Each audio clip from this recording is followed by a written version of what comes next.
Démonstration, les frérots. Aujourd'hui, ce mot-là est roi, est maître en Catalogne. Démonstration, les gars. Les Banks, j'espère que vous allez bien. J'espère que vous vous portez au mieux, que vos proches vont bien, que tout se passe bien dans votre vie. Les frérots, petite vidéo pour faire un débrief des matchs d'hier qu'il y a eu en Ligue des Champions et surtout un match qu'il y a eu à 18h45. Déjà, ils nous ont pas respectés pour nous faire jouer à cette heure-ci. 18h45, t'as cru on était qui? Vous avez cru on était qui? C'était l'Europa League? C'était quoi là? Lyon Celta Vigo? Non. Mais enfin bref, c'est pas grave. Le Camp Nou était plein. Et j'avais dit quoi à mes amis de Newcastle? La semaine dernière, quand on est venu chez vous à St. James Park, qu'il y a eu un partout, vous étiez là, gonflés, vos épaules, Même si derrière, à la fin du match, allez, on n'égalise pas un partout à la 96e minute de jeu, ton 1-0 gagné chez toi t'aurait pas suffi. Il t'aurait pas suffi. Parce que t'en as pris 7 et t'aurais pris le même tarif. Voire pire, parce qu'on aurait perdu le match aller. Donc on aurait été encore beaucoup plus énervé. Donc les frérots, vous étiez là, gonflés, à bloc, à machin. On vous avait dit, les gars, vous allez venir au Camp Nou. Vous allez venir au New Camp. Le théâtre des mauvais rêves pour les adversaires. Le Camp Nou, ça a toujours été un stade qui fait peur à tout le monde. Oui, le Barça a perdu des matchs au Camp Nou, bien sûr, comme toute équipe qui a perdu déjà à domicile. Mais en généralité, en globalité, au Camp Nou, le Barça est injouable. Et on est injouable. 7 buts à 2. 7-2, la PL, je sais pas quoi, ni l'intensité de la première ligue. Vous allez voir, le Barça en première ligue, ils sont même pas dans le top 10. Comme j'avais dit, en première ligue, on est champion tous les ans, mon frère. L'intensité de la PL, alors, à vous écouter, de base, à l'aller, on aurait dû en prendre 4-5 à St. James Park. Et hier soir, on aurait dû se faire rouler dessus, alors aussi. Et qu'est-ce qui s'est passé? Qu'est-ce qui s'est passé, les gars? Hier, première mi-temps, j'étais un peu saoulé parce qu'on était bon, on était fort. On était bon, fort, mais tu sentais qu'il y avait. Tu sentais que c'était un huitième de finale de Ligue des Champions. Tu sens que c'est la LDC. Parce qu'il y a des petites erreurs, des petits détails que tu ne fais pas habituellement en Liga. Je vais parler de cette talonnade de Lamine Yamal. De base, ça, Lamine Yamal, il le fait jamais. Il le fait jamais dans cet endroit-là du stade, du terrain. Là, s'il le fait, c'est qu'il est porté par quelque chose, la LDC. Il loupe sa talonnade, derrière on encaisse. C'est ça qui m'a saoulé, c'est qu'on ouvre le score, ils égalisent très vite, on met le 2-1, ils réégalisent très vite. Par contre, moi, je sais une chose, et je le dis depuis la saison dernière, même pratiquement, le Barça est meilleur en deuxième mi-temps. Donc voilà pourquoi j'étais pas inquiet en fait. Ça me saoulait d'arriver à 2-2 à la 44e minute de jeu, mais je savais pertinemment qu'en deuxième mi-temps, on allait leur foutre le feu. Pas autant, pas comme ça, pas aussi méchant, mais je le savais les gars. Et ce qui s'est passé, c'est qu'à la 45e, mais le penalty totalement logique, hein. Alors là, totalement normal, bah ouais, parce que si il retient pas Rafinha sur le centre de Fermin, il me semble que c'est Fermin qui fait le centre. S'il retient pas Rafinha, les gars, ou c'est Lamine, il me semble que c'est Fermin. S'il retient pas Rafinha par le bras, Rafinha est libre de, en fait, il se retrouve devant le but, vide, plat du pied, voilà. Par contre, ce qui est marrant, c'est que la veille avec le Real de Madrid, penalty, alors déjà tu te poses la question s'il y avait penalty ou pas, mais carton rouge. Par contre, hier, rien du tout, genre. Penalty, mais pas de rouge. Alors que de base, il annule complètement une occasion de but, là, quand même. Parce que s'il retient pas Rafinha, il la met dedans, les gars. Il la met dedans. Mais enfin, bref, quand je vois ce penalty qu'on a juste avant la mi-temps, donc totalement justifié, que Lamine frappe et met, faut se rendre compte des coronesses du gamin à 18 ans. Parce que t'es à la 45e. Ok, d'accord. Il reste encore une deuxième mi-temps. Mais si tu ne le mets pas, celui-là, mentalement, déjà, lui, ça peut le faire douter et il peut sortir du match. Et ça peut redonner confiance à Newcastle. Le petit, il a pris le ballon. Rafinha lui a donné. Le petit a mis le but. Et le petit a fait un match. Des contrôles orientés en veux-tu, en voilà, reste couché.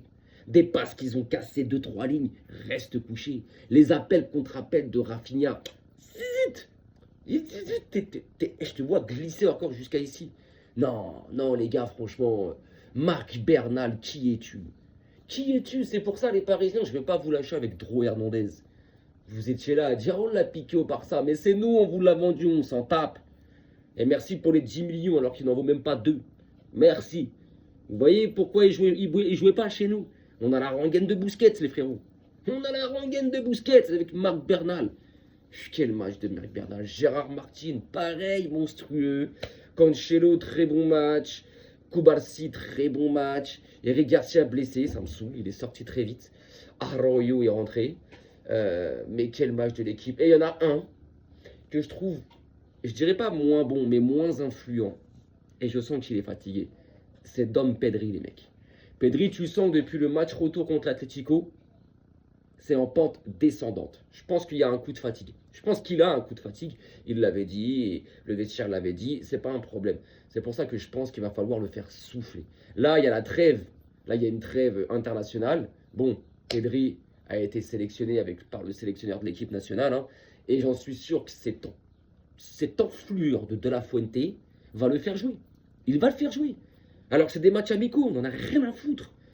Quand c'est les Madrilènes, carrément, il les laisse à Madrid. Vas-y, repos et tout.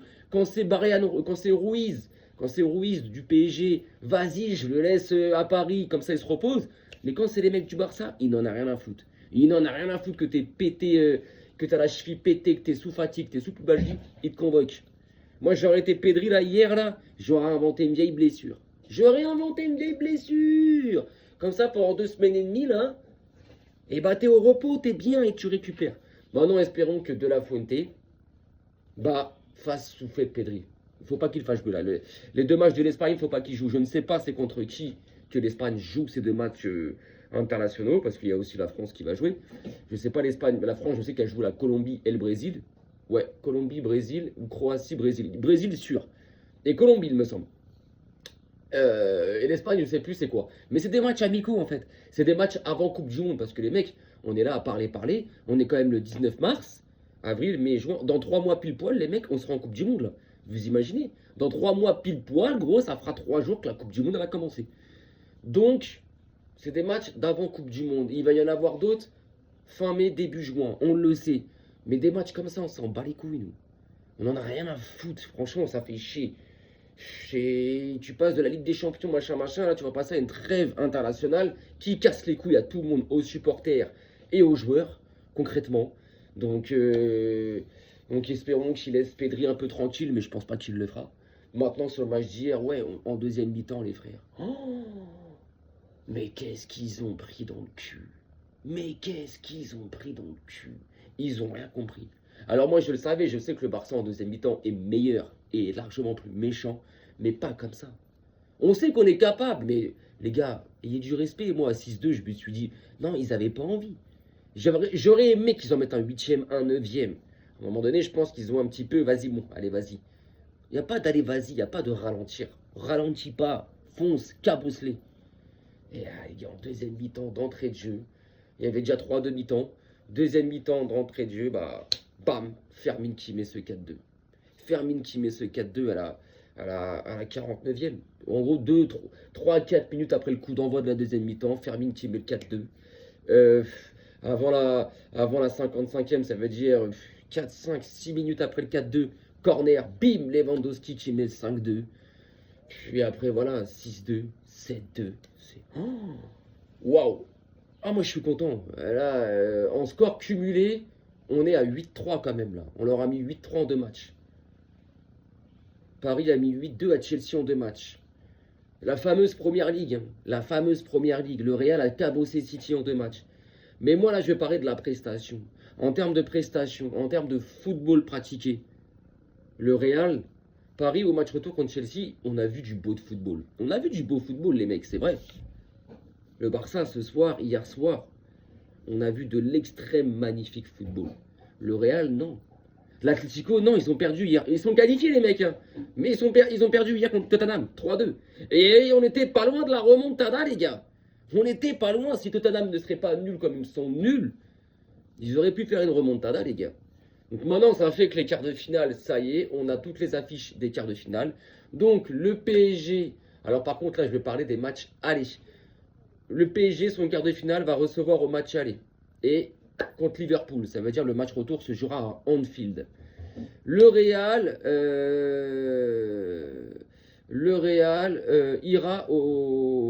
reçoit le Bayern au match aller et ira là-bas à l'Allianz Arena au match retour. Donc le Real jouera le match retour à l'extérieur. Le Barça, nous on va jouer l'Atlético de Madrid, les mecs. On joue le match aller chez nous au Camp Nou et le match retour on le joue chez eux. Et ça me casse les couilles en fait. En fait, pourquoi tu finis dans le top 8 si c'est pour jouer le reste de tes matchs à l'extérieur en fait, tes matchs retour à l'extérieur. Ça casse les couilles. Et Arsenal, faut nous dire si on ne vous dérange pas, qui va jouer le Sporting. Arsenal après le Bayern Leverkusen, ils ont le Sporting. Donc Arsenal, si le Barça passe contre l'Atlético, je vous attends vous en demi. J'entends, c'est le Barça d'Angleterre, machin. Moi les matchs que j'ai vus de vous êtes une belle équipe, hein, ça joue bien, mais si nous on a 100%, les gars, on va vous faire montrer c'est quoi le Barça, parce que vous, on est là à vous dire le Barça d'Angleterre, le Barça de la Première Ligue. Bah là, vous aurez le vrai Barça devant vous, en fait. Et j'aimerais avoir ce Barça Arsenal en demi-finale. Parce que déjà, en termes de prestige, en termes d'affiche et en termes de football. Parce que je pense qu'en termes de football, on est sûrement sur les deux meilleures équipes sur du football pratiqué, les mecs. Et c'est réel, c'est réel. Donc voilà, les quarts de finale sont là, les gars. Donc le vainqueur de Paris-Liverpool prendra le vainqueur de Real-Bayern. Le vainqueur de Barça-Atlético prendra le vainqueur de Sporting-Arsenal. Ça sera les demi-finales. Et puis après, il y aura la finale au mois de mai, quoi. Mais bon, de ce que j'ai vu hier, les frérots. Alors, Yohan Garcia, il n'est pas blessé. On parle d'une absence de 2 semaines, donc pour moi, ça sera juste pendant la trêve internationale. Donc il va se reposer et tout, il n'y a pas de blessure. Normalement, après cette trêve internationale, on va récupérer Frenkie de Jong. Koundé, Baldé, il leur reste encore une bonne dizaine de jours, parce que c'était prévu pour fin mars. Donc, en gros, voilà, on va récupérer à peu près tout le monde après cette fameuse trêve internationale. Et j'espère. Et j'espère, et comme ça, au moins, on arrive début avril pour les matchs, là, voilà, les quarts de finale aller où ça va être très important, le retour, et parce qu'entre-temps, tu as le championnat aussi, la Liga, où il va y avoir 1, 2, 3 Atlético de Madrid, Barça en l'espace de 15 jours, les frérots. Oui, parce qu'on a le match retour de Liga, où on va jouer en championnat, où on va jouer chez eux, et après, il y a les 2 matchs de Ligue des Champions, où ils vont venir au Camp Nou, et on va retourner chez eux.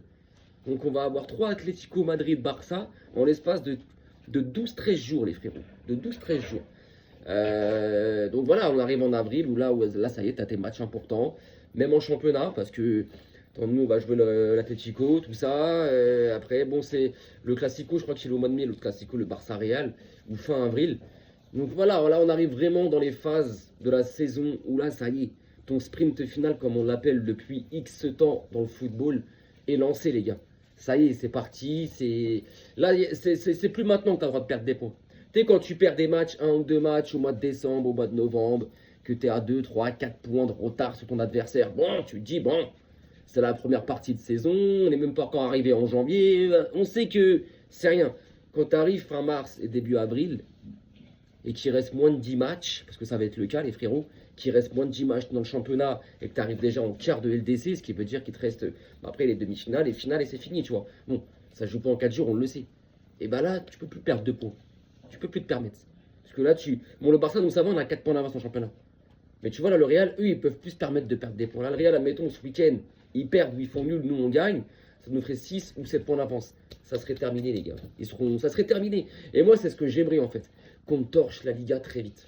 Quand je dis très vite, je me comprends. J'aimerais, en fait, qu'il y ait un faux pas du Real. Et que derrière, nous, on n'ait pas de faux pas. Pour qu'on arrive à avoir 7-8 points d'avance. Même 6-8 points d'avance. On est déjà à 4 points d'avance. Comme ça, au moins, tu te dis, tu peux faire souffler. Tu peux faire souffler. Si tu as 7 points d'avance, gros, et que tu es entre tes 2 matchs de quart de finale de Ligue des Champions, tu sais que tu peux faire souffler, les gars. Tu le sais. Tu es tranquille. Tu dis, tiens, là, on va, je sais pas, moi, tiens, là, on reçoit Retafe. C'est une connerie, hein, parce que je crois qu'on les a déjà joués, qu'on leur a mis 3-0 au Camp Nou. Mais, tiens, voilà, on reçoit le Celta Vigo. Tiens, voilà, on a 7 points d'avance.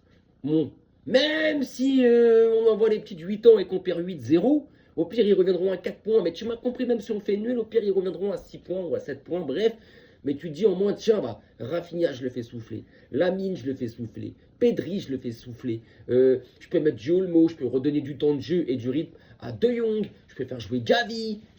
Bernal, tu peux le faire jouer parce que c'est un gamin et il n'est pas épuisé, tu vois. Mais tu peux faire souffler ton équipe. Que quand tu arrives, que tu as 4 points de retard comme le Real de Madrid qui, eux, ils sont obligés de cavaler derrière, ils vont pas pouvoir faire souffler. Ils vont pas pouvoir faire souffler. Impossible. Ou quand tu arrives, que tu as juste un point de retard ou un point d'avance ou que 2 points d'avance, tu peux pas te permettre de faire souffler. Donc j'aimerais qu'on arrive là, fin mars, début avril, avec cette option-là. Là. Ça serait parfait, les mecs. Ou du moins entre les 2 matchs de quart de finale de Ligue des Champions. On va dire entre le 10 et le 20 avril.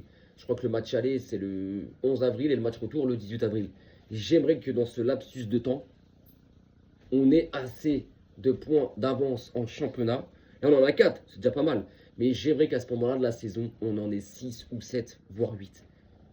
Oui, je demande, genre, en gros, ça voudrait dire que je demande un nul, voire une défaite du Real, ou 2 défaites ou 2 matchs nuls. Ça peut arriver, hein. Mais nous, à côté, faut pas qu'on choque aussi.